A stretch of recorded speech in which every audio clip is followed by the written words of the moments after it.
جنوب مشرقی شہر ماریپول کی بندرگاہ کا کنٹرول سنبھال لیا۔ روسی وزارت دفاع کا کہنا ہے 1000 سے زائد یوکرینی میرینز نے ہتھیار ڈال دیے ہیں۔ بحیرہ ازوف کے مرکزی سمندر پر مکمل کنٹرول حاصل ہو گیا۔ مزید احوال جانتے ہیں نمائندہ ماسکو شاہد گھمن سے۔ شاہد گھمن بتائے گا یہ ان میرینز میں افسران کی تعداد کتنی ہے؟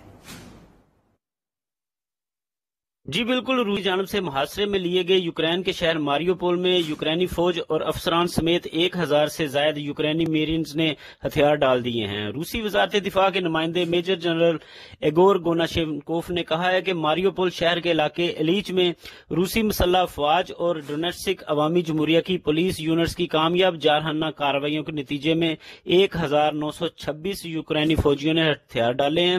ان میں سے کچھ فوجی زخمی بھی تھے جن کا موقع پر علاج کیا گیا اور پھر انہیں شہر کے اسپتال بھیج دیا گیا۔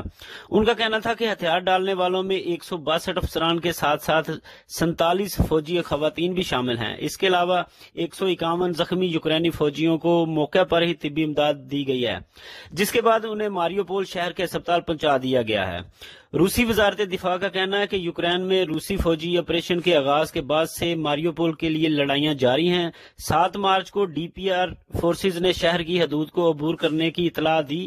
روسی فوجیوں نے 2 مارچ کو شہر کو گھیرے میں لے لیا اور 11 مارچ کو اس کی مکمل ناکہ بندی کر دی گئی۔ روس کی جانب سے چیچن اسپیشل فورسز بھی لڑائیوں میں حصہ لے رہی ہیں۔ جی بہت شکریہ شاہد گھمن تفصیلات سے آگاہ کرنے کے لیے۔